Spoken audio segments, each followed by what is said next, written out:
Gulf యుద్ధం ఉధృతమవుతోంది. ప్రతీకార దాడులతో ఇరాన్ విరుచుకుపడుతుంది. తాజాగా ఇజ్రాయెల్ రిఫైనరీపై ఇరాన్ బాంబులు వేసింది. ఓవైపు యుద్ధాన్ని ఎక్కువ రోజులు కొనసాగించే ఆలోచన తమకు లేదంటున్నారు ఇక అమెరికా అధ్యక్షుడు ట్రంప్. మరోవైపు సౌదీ సహా 12 గల్ఫ్ దేశాలు ఇరాన్పై గుర్రుగా ఉన్నాయి.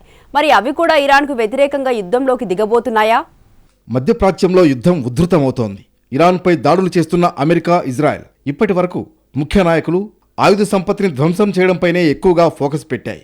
కానీ ఇప్పుడు వ్యూహం మారింది. ఇరాన్ చమురు శుద్ధి కర్మాగారాలు, చమురు నిల్వలు లక్ష్యంగా ఇజ్రాయెల్ దాడులు చేసింది. దీంతో ఇరాన్ ప్రతీకార దాడులు ప్రారంభించింది. ఇజ్రాయెల్ రిఫైనరీ లక్ష్యంగా బాంబులు వేసింది. ఉత్తర ఇజ్రాయెల్ నగరం హైఫా లక్ష్యంగా ఇరాన్ మిసైళ్లు ప్రయోగించింది. అయితే ఈ దాడిలో తమకు పెద్దగా నష్టం ఏమీ జరగలేదని ఇజ్రాయెల్ చెబుతోంది. ఇరాన్ మిసైల్ దాడి కారణంగా కొంత సమయం పాటు విద్యుత్ సరఫరాకు అంతరాయం ఏర్పడింది. అమెరికాకు సహకరిస్తున్నాయనే కోపంతో గల్ఫ్ దేశాలపై ఇరాన్ దాడులు చేస్తోంది. ఇరాన్ జరిపిన దాడుల్లో ఇరాక్, లెబనాన్, గాజా ప్రాంతాల్లో డజను మందికి పైగా చనిపోయారు. ఖతార్లోని లిక్విఫైడ్ న్యాచురల్ గ్యాస్ ఎల్ఎన్జీ ఎగుమతుల కేంద్రం పైన ఇరాన్ విరుచుకుపడింది. ఎల్పీజీ ఫెసిలిటీ నుంచి యూరప్, ఆసియా ఖండాలకు గ్యాస్ పంపిణీ జరుగుతుంది. దీని పునరుద్ధరణకు 5 ఏళ్లు పడుతుందని అంచనా. ఇరాన్ దాడి వల్ల ఎల్ఎన్జీ ఫెసిలిటీ సామర్థ్యం 17% క్షీణించింది. దీనివల్ల సుమారు 20 బిలియన్ల అమెరికా డాలర్ల ఆదాయం పోయింది. మరోవైపు యూరప్, ఆసియాలకు ఎల్ఎన్జీ సరఫరాపై ప్రభావం చూపే అవకాశం ఉంది. ఇటీవలి కాలంలో వివిధ గల్ఫ్ దేశాల చమురు నిల్వల లక్ష్యంగా ఇరాన్ దాడులు చేస్తోంది. క్షిపణులు, డ్రోన్లతో విరుచుకుపడుతోంది. అయితే దీన్ని గల్ఫ్ దేశాలు తీవ్రంగా పరిగణిస్తున్నాయి. తమ రిఫైనరీపై దాడికి ప్రతీకారంగా ఇజ్రాయెల్తో పాటు గల్ఫ్ దేశాల్లో చమురు శుద్ధి కర్మాగారాలు లక్ష్యంగా ఇరాన్ దాడులు చేపట్టింది. సౌదీ అరేబియా రాజధాని రియాద్పై 4 బ్యాలిస్టిక్ మిసైళ్లు ప్రయోగించింది. ఇరాన్ 4 బ్యాలిస్టిక్ మిసైళ్లు ప్రయోగించగా వాటిని రియాద్లోని గగనతల రక్షణ వ్యవస్థలు నిర్వహించాయి.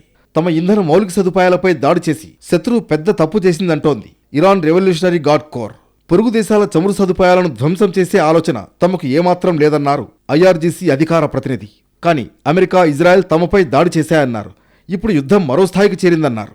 గల్ఫ్ దేశాల ఎనర్జీ ఫెసిలిటీలపై దాడులు ప్రారంభించామని స్పష్టం చేశారు. మరోసారి తమపై దాడి చేస్తే వాటిని పూర్తిగా నాశనం చేస్తామని హెచ్చరించింది ఇరాన్. ఇరాన్ తమపై దాడులు చేయడాన్ని గల్ఫ్ దేశాలు ఖండించాయి. 12 దేశాల విదేశాంగ మంత్రులు ప్రత్యేకంగా సమావేశమయ్యారు. Qatar, Azerbaijan, Bahrain, Jordan, Kuwait, Lebanon, Pakistan, Saudi Arabia ఇందులో పాల్గొన్నాయి. ఇరాన్ తీరును తప్పుబట్టాయి. ఇరాన్ వద్ద గల అణ్వాయుధాలు, బ్యాలిస్టిక్ క్షిపణుల నుంచి పొంచి ఉన్న ప్రమాదాన్ని పూర్తిగా తొలగించడమే లక్ష్యంగా దాడులు చేశామన్నారు ఇజ్రాయెల్ ప్రధాని బెంజమిన్ నెతన్యాహు. ఇరాన్ ప్రజలు అధికారాన్ని చేజిక్కించుకునే పరిస్థితులు కల్పిస్తామన్నారు. ఇరాన్లో భూతల దాడులు చేయబోమన్నారు అమెరికా అధ్యక్షుడు డొనాల్డ్ ట్రంప్. తమ బలగాలను ఎక్కడికి పంపడం లేదన్నారు ఆయన. అయితే అవసరమైన అన్ని చర్యలు తీసుకుంటామన్నారు. తమ ఆయుధాల సామర్థ్యం గురించి ఎవరూ ఊహించలేరన్నారు ట్రంప్. తాము కోరుకుంటే కేవలం 2 సెకండ్లలో యుద్ధాన్ని ముగించగలమన్నారు. మొత్తానికి గల్ఫ్లో యుద్ధం ఉధృతమవుతోంది. ఇరాన్పై అమెరికా, ఇజ్రాయెల్ విరుచుకుపడుతున్నాయి.